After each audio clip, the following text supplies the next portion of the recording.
Continuamos y hoy ya estamos en el día 170 de nuestra lectura cronológica durante un año.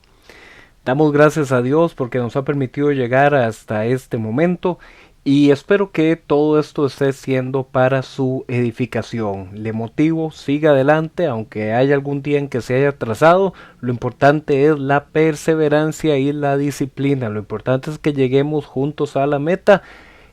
Así es que vamos adelante. Esto no es una carrera contra el tiempo, es una disciplina personal. Así es que adelante, espero que esté llegando a esta parte de la escritura entendiendo con un mejor panorama qué es lo que cuenta esta historia de salvación, esta historia teológica que encontramos en el Antiguo Testamento. Ayer estuvimos viendo que el rey Josafat, que es el rey de Judá, es decir, el que está en el sur, acompañó a Acab en una batalla y Acab hizo algo realmente insólito. Le dijo a Josafat, ¿sabes qué? Ve tú con la ropa de rey y yo voy a ir con ropa de soldado. Y a pesar de que él quiso hacer esta artimaña política, estratégica, Dios no puede ser burlado por una artimaña de ese tipo. Y aún una flecha disparada accidentalmente fue y se incrustó apenas en el espacio que había entre las hendiduras de las piezas de la armadura. Acab terminaría muriendo desangrado y su sangre terminaría siendo lamida por los perros, lo cual dentro de la cultura israelita era algo realmente repugnante porque ellos consideraban al perro como un animal sucio. Entonces también consideraban que en la sangre estaba la vida. Entonces esta escena del perro lamiendo la sangre que había quedado de ese rey vencido en batalla era una forma repugnante de referirse a este rey y era una forma gráfica de resumir lo que había sido ese reinado. Pero ahora estamos aquí con Josafat. Él había logrado sobrevivir a esa batalla y él regresó al palacio en Jerusalén. Y pareciera que no había aprendido del todo la lección de que no tenía que dejarse seducir ni hacer alianzas por el reino del norte.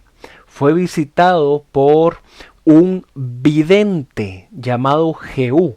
Y hago énfasis en esta palabra vidente del hebreo shosen, que es otra forma de referirse a los profetas, que generalmente se usa la palabra naví para referirse a ellos en el idioma original.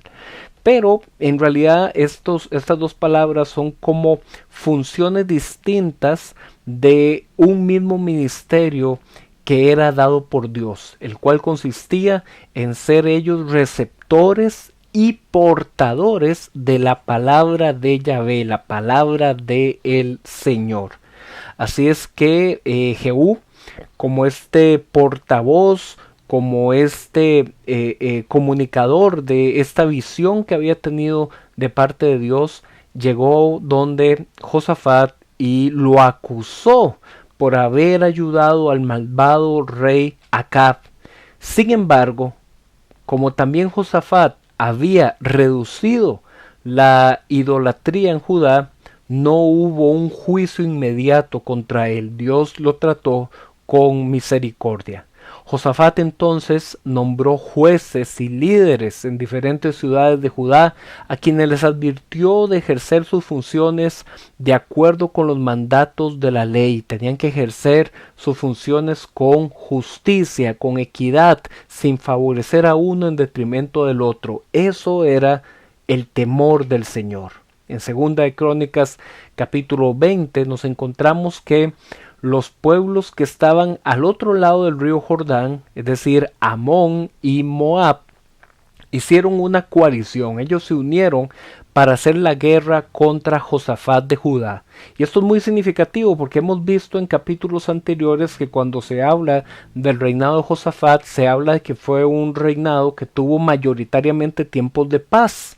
Pero aquí, como ya Josafat había tenido este tipo de errores al unirse con el reino del norte, vemos que ya hay entonces tentativas de batalla, pero todo va a ser una prueba de fe para Josafat y para el pueblo, porque entonces él, Josafat, guió al pueblo mediante una convocatoria a que todos los representantes del pueblo hicieran una gran asamblea frente a el templo de Jerusalén.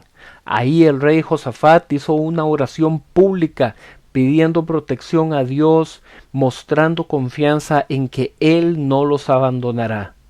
Recuerdan que esto ya lo habíamos leído antes, o por lo menos ya habíamos leído que cuando Salomón hizo la dedicación del templo, también Salomón había reunido al pueblo en esa plaza del templo y había hecho una oración pública diciendo: Señor, si este pueblo se desvía, que por favor tú escuches desde el cielo las oraciones que hacemos dirigidas hacia el templo. Entonces vemos aquí ese cumplimiento de lo que ya Salomón había expresado. Ahora es el rey Josafat, que es un descendiente también de David y de Salomón, quien lo está haciendo. En ese momento la palabra del Señor vino, pero sobre un levita, uno de los hijos de Asaf, que le dijo al pueblo y al rey: así dice el Señor, no tengan temor, porque la batalla no es de ustedes, sino mía, dice el Señor. ¡Wow! ¡Qué palabras de consuelo tan hermosas!, ¿verdad? Le dijo también: cuando mañana salgan al encuentro de ese gran ejército enemigo, ustedes verán que es el Señor el que les da la victoria. Entonces los levitas ahí mismo comenzaron a alabar al Señor, y el rey y el resto del pueblo se postraron con su rostro en tierra, que era una señal de humillación, de sumisión delante de Dios. Y esto también nos recuerda a otras palabras que había dado Salomón. Recuerdan: si mi pueblo se humillare, aquel sobre el que mi nombre es invocado, entonces yo los escucharé desde el cielo. Aquí vemos un ejemplo de esto. Al día siguiente el pueblo avanzó con confianza hacia el encuentro con este enemigo, y mientras ellos iban avanzando, fueron ordenados de tal forma que los levitas tenían que ir delante del pueblo, y cuando iban delante del pueblo ellos comenzaron a guiarlos para que todos cantaran este coro: den gracias a Dios, porque su gran amor es para siempre. Su gran amor permanece, su gran amor es para siempre. Y mientras el pueblo cantaba, en ese momento el Señor comenzó a confundir a sus enemigos, de tal modo que entre ellos mismos se atacaron y entre ellos mismos se mataron los unos a los otros. Cuando el pueblo finalmente llegó a donde se iban a encontrar con el enemigo, lo que se encontró fueron los cadáveres de los enemigos. Y durante 3 días estuvieron recogiendo el botín de guerra, es decir, las posesiones de mayor valor de sus enemigos. Y al 4.º día celebraron en ese lugar al que nombraron el Valle de Beracá, que vendría a significar el Valle de Bendición. Esto era muy común en la antigüedad, ponerle o rebautizar el nombre de un lugar para que se convierta en un memorial para las siguientes generaciones, y de tal forma que cuando alguien pregunte: ¿y por qué este lugar se llama así? Ah, mira, porque aquí Dios les dio la victoria sin ellos tener que luchar, sino solamente confiando en el poder de Dios y alabando su nombre. Por eso lo llamaron el Valle de Beracá, es decir, Valle de Bendición, Valle de Alabanza. Se nos dice que Josafat mantuvo el reino de Judá durante 25 años y buscó hacer lo que agradaba al Señor. Sin embargo, parece que no aprendió por completo su lección, porque al final casi de su reino se volvió a unir a uno de los reyes del norte para hacer comercio marítimo. Esto no fue de agrado del Señor, y como una representación de que el Señor no apoyaba ese tipo de proyectos, no porque el comercio marítimo fuera malo o pecaminoso, sino porque Josafat seguía uniéndose y haciendo alianzas económicas y políticas con estos reyes infieles del norte. Por eso el Señor hundió esos barcos para que naufragaran. En Segunda de Crónicas capítulo 21 se nos indica que después de la muerte de Josafat, el reino del sur fue sucedido por su hijo Jorán. Jorán solo reinaría por 8 años en Jerusalén. Recuerden que está muy asociado lo de reinos de corta duración con reinos malos, con reinos que hacen lo que no agrada al Señor. Y de hecho que Jorán, una de las primeras cosas que hizo fue matar a sus hermanos. Esto era una forma de evitar que alguno de ellos tuviera en algún momento la conspiración para quitarle el trono, lo cual era realmente sumamente poco probable, porque el texto nos indica que esos otros hermanos también ya tenían riquezas y tierra. Así es que Jorán actuó de forma perversa, pero Jorán actuó haciendo esto y también manteniendo la idolatría porque estaba siguiendo el ejemplo de los reyes del norte, y esto tenía que ver con la influencia que él tenía en su propia casa, porque Jorán, siendo del sur, estaba casado con con una de las hijas de Acab. Con ella fue que se casó. Y por haber hecho lo malo y desviar al pueblo, Jorán iba a ser quitado del reino. Pero Dios, a pesar de estos reyes malos en el sur, él tenía un pacto, él había dado una promesa a David, y por eso él siempre iba a mantener encendida la lámpara de David en Jerusalén. Esto era una frase que significaba que Dios iba a mantenerse fiel a su pacto, a pesar de que humanamente falláramos tanto. Él iba a preservar a un descendiente de la dinastía de David para ser rey. Los edomitas, es decir, los vecinos del sur de Jerusalén y del reino de Judá, se rebelaron contra Joram y dejaron de ser vasallos del reino. Y por esta maldad, el profeta Elías envió un mensaje a Joram diciéndole: así dice el Señor, a causa de tu maldad y por no haber seguido el ejemplo de Josafat ni de Asá, y por haber matado a tus hermanos y desviado al pueblo en idolatría, una plaga vendrá sobre tu familia y una enfermedad vendrá a tu estómago. Esta profecía se cumplió por medio de el ataque de los filisteos, que eran también vecinos fronterizos de Judá, y de árabes, también vecinos fronterizos de Judá. Ellos se unieron para atacar Jerusalén y tomaron en posesión los tesoros del palacio y mataron a la familia real. Solo quedó vivo el hijo menor, Ocosías. Luego Jorán tuvo una terrible enfermedad y al cabo de 2 años murió con los intestinos por fuera. El pueblo no hizo luto por él, lo cual era un símbolo de que, a pesar de que el pueblo también era malo, tampoco llegó a tener simpatía por este mal rey Jorán. En Segunda de Crónicas capítulo 22 se nos indica que después de la muerte de Jorán, el reino de Judá fue sucedido por Ocosías, su hijo, quien solo fue rey por 1 año. Ustedes ya saben lo que eso significa. Reinos cortos.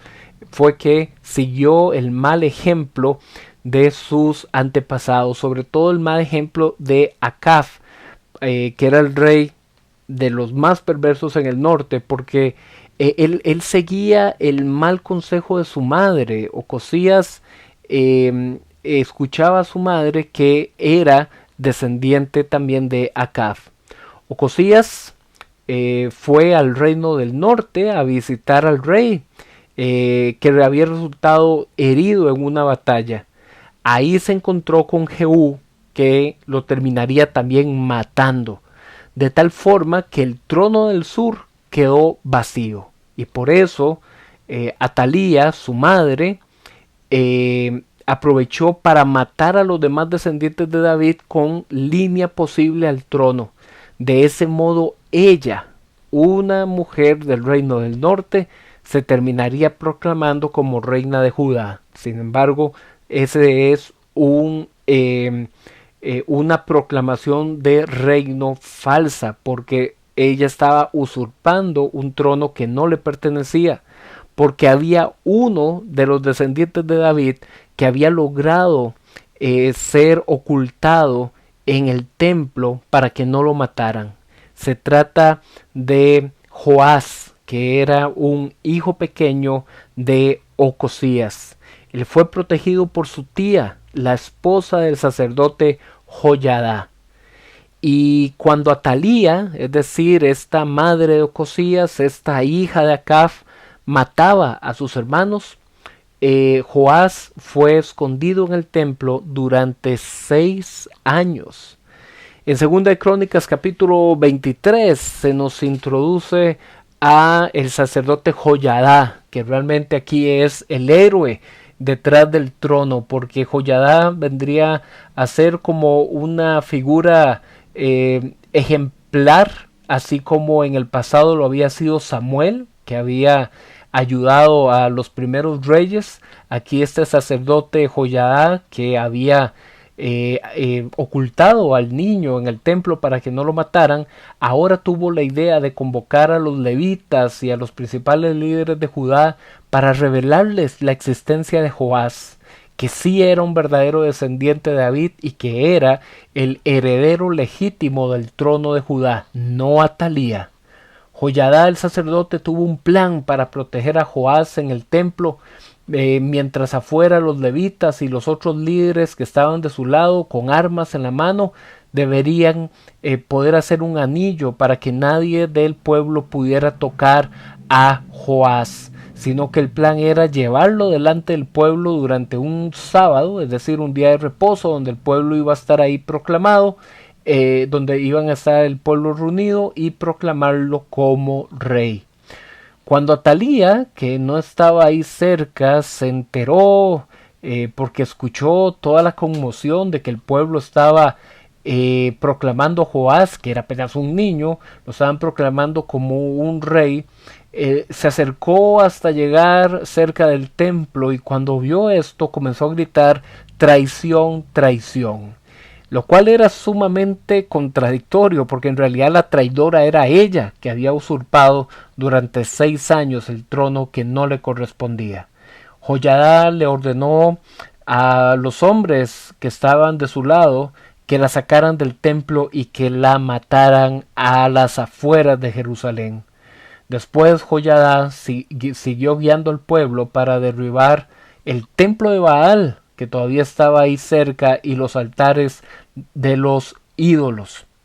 Se restituyó también los sacrificios, es decir, los turnos en que los sacerdotes y los levitas debían actuar como guardias y como porteros y como adoradores en el templo de Dios. Es decir, Joyadá logró restaurar una orden religiosa que en el templo se había perdido. Al final de este capítulo, Joás fue llevado al palacio y tomó el trono de Judá, aunque todavía era un niño de apenas unos 7 años, pero eso veremos después. ¿Qué va a pasar con este rey? No solamente un rey joven, es un rey niño. Entonces vamos a ver qué va a pasar, pero eso lo vamos a ver después. ¿Ok? Nos vemos.